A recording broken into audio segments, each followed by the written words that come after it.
အားလုံးပဲပင်ကလာပါရန်ကုန် Insight Channel မှာပြန်လည်ကြိုဆိုလိုက်ပါတယ်ဒီနေ့ကျွန်တော်ပြောပြပေးမယ့်အကြောင်းကတော့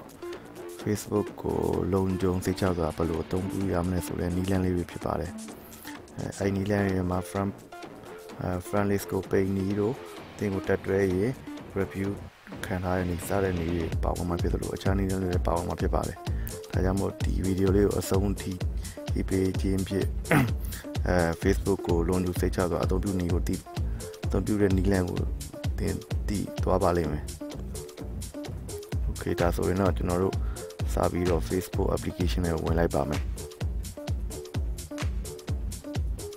ပြီးတော့ဒီအကြောင်းလေး၃ကြောင်းကိုသွားမယ်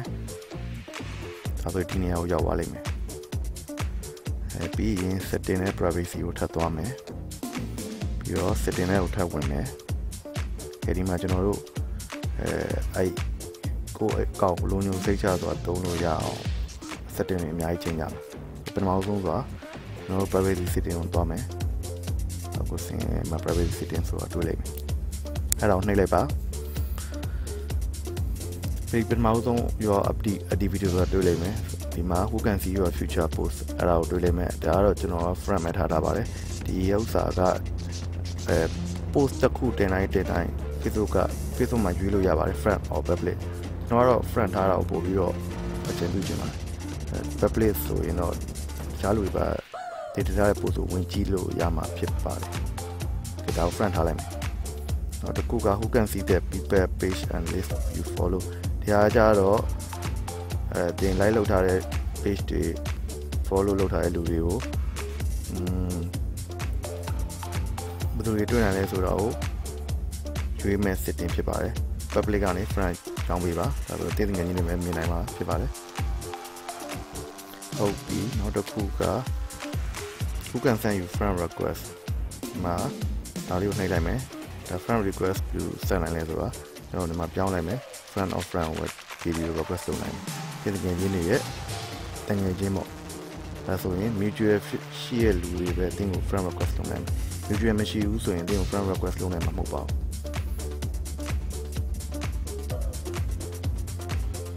who can see your friend list ဒါကိုကျွန်တော် only မိထားဖို့အကြံပြုချင်ပါတယ်ဒါဆိုရင်တင် friend ထဲမှာဘယ်သူရှိလဲဆိုတော့ဘယ်သူမှမသိနိုင်တော့ပါဘူး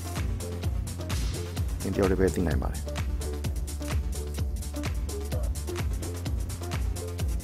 နောက်တစ်ခုက who can look you up using the email address ဒီဥစ္စာကြတော့email address တင်ရဲ့ email address သိရင်တော့ Facebook မှာရှာလို့မရအောင်လုပ်ပါမယ် only ပြင်ထားလိုက်ပါဒါဆိုရင် email address သိရင်တော့ Facebook မှာ email address ကိုတုံးပြီးရှာလို့မရပါဘူး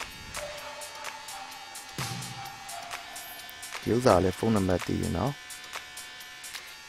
Facebook မှာဘယ်သူမှပေးရှာဝင်မပြုပါဘူး only နေထားလိုက်ပါဒါလည်းလုံးကျုံစိတ်ချတော့တုံးတဲ့နည်းရဲ့တနည်းဖြစ်ပါတယ် user ကြတော့ do you want search engine outside of Facebook to link your profile ဒီ profile ရဲ့ link ကိုတီးပြီးတော့ Google တို့ Yahoo တို့မှာရိုက်ရှာလိုက်ရင် position နဲ့နည်းလမ်းဖြစ်ပါတယ်ကျွန်တော်ပြီးမပေါ်ခြင်းပါဘူးဒါဆိုရင်ဒါလေးကို disable လုပ်လိုက်ပါဒါဆို Facebook မှာပဲတင်နာမည်ရိုက်ရှာခြင်းပြီးပေါ်နိုင်မှာပါတင်ကောင်းလေဒီများရိုက်ရှာခြင်းတော့ okay ပြီးတော့နောက်တဲ့ setting တစ်ခုသွားမယ်ညမီ pad လုပ်လိုက်ပါ okay ကျွန်တော် timeline attacking နဲ့ဝင်လိုက်မယ်ဟာ who can post on your timeline တင်ရဲ့ wall ပေါ်ဘယ်သူတွေကိုတင်နေခြင်းလဲတင်ငယ်ချင်းတွေတင်နေခြင်းလားဒါမှမဟုတ်မတင်နေခြင်းဘူးလားဒါကတော့ကျွန်တော်ကတော့ only me နဲ့ပဲထားတယ်ဗျဒါပေမဲ့ friend တွေထားလဲကိစ္စတော့မရှိပါဘူး friend တွေကတခါလေရရင်တင်မွေးနေ့မှာမွေးနေ့စူတောင်းနေမှာလုပ်ပြီးလို့ရတယ်ဟုတ်ပြီကျွန်တော် only me ပဲထားလိုက်မယ်ဒီကောင်က who can see what other posts on your timeline ဒါကိုလည်း friend တွေပဲထားလိုက်မယ် friend တွေပဲ post တွေကိုပေးမြင်လိုက် okay အဲ့ဒီလိုက်ပြီဒီဥစ္စာက allow other to share your post to their story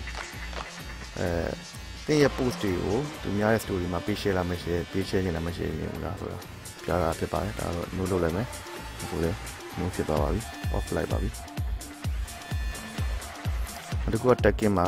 ဒီတစ်ခုကိုချိန်လိုက်မယ် who can see posts that you are tagged in on your timeline ဘယ်သူတွေမြင်နိုင်လဲပေါ့တင်းရဲ့ post တွေတင်းကိုတက်ထားတဲ့ post တွေကိုဘယ်သူတွေမြင်နိုင်လဲပေါ့ friend ပဲထားလိုက်မယ်တင်းငယ်ချင်းပဲပေးမြင်လိုက်မယ်ဆိုတင်းကိုတက်ထားတဲ့ post ကိုတင်းငယ်ချင်းပဲပေးမြင်လိုက်ပါမယ်နောက်ပြီးတော့ကျွန်တော်တို့ review ကိုသွားလိုက်မယ် review test people add to your post before that tag ပြီးအောင် Facebook ဒါကတော့တင်း post တစ်ခုတင်လိုက်တဲ့အခါတစုံတစ်ယောက်ကတင်းကိုလာပြီးတော့တင်း friend တွေရပါပဲတစုံတစ်ယောက်ကတင်းကိုလာပြီးတော့ tag လုပ်မယ်ဒါမှမဟုတ်အဲ့ဒီချိန်မှာတင်းကို Facebook ကနေ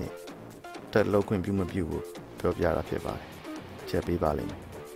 တောင်း tag review ထားလိုက်ပါ on လိုက်ပါအဲ့ဆိုရင် Facebook ကတင်းကို review လုပ်ဖို့ပြောပါလိမ့်မယ်နောက်တစ်ခုက review post that you are tagging ဒီဥစ္စာကြတော့တခြားအသင်းငယ်ချင်းတွေက post တင်လိုက်တဲ့အချိန်မှာတင်းကိုတက်လိုက်တယ်ဒါပေမဲ့တင်းဝေါ်ပေါ်မှာတင်ဖို့မတင်ဖို့ကို review လုပ်ဖို့ဒါလေးကို on ပေးထားလို့ရပါတယ်ဒါလေး on ပေးထားပဲအဲဆိုရင်တင်မတင်ချင်းတင်မလို့ခြင်းတဲ့ post တွေကိုတင်ဝေါ်ပေါ်မှာမတင်ရင်လို့ရပါတယ်ဒါလေး on ထားလိုက်မယ် okay နောက်တစ်ထပ်သွားမယ် back နှိပ်လိုက်မယ် okay back နှိပ်လိုက်မယ်ဒီ public post သွားမယ် public post မှာ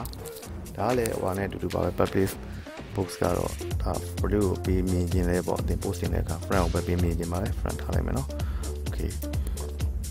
ပြီးတော့ comment ကိုဘယ်သူတွေကိုပေးမှန်းဝင်ပြပါလဲfriend public ရှိမယ် friend or friend ရှိမယ် friend ကိုပဲရှိ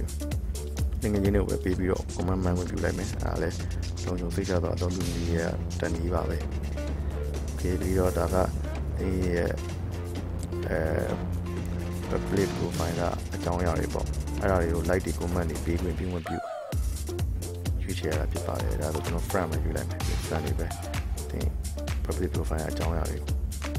comment ပေးခွင့် like ပေးခွင့်ပဲရမှာပါ okay ဒါကတော့လုံခြုံစိတ်ချစွာအသုံးပြုနည်းတွေကနီးလန်းတွေဖြစ်ပါတယ်ဒီနေ့သင်ပြပေးတဲ့အကြောင်းအရာလေးကိုကြိုက်နေတဲ့ဆိုရင်ကျွန်တော် page လေးကိုsubscribe လုပ်ပြီးတော့ဒီ video လေး like လုပ်ပေးကြပါအောင်လို့တောင်းဆိုတင်ပါတယ်ဗျာအားလုံးကိုကျေးဇူးအများကြီးတင်ပါတယ်နောက်ထပ်ပြန်တွေ့ကြတာပေါ့ thank you ပါ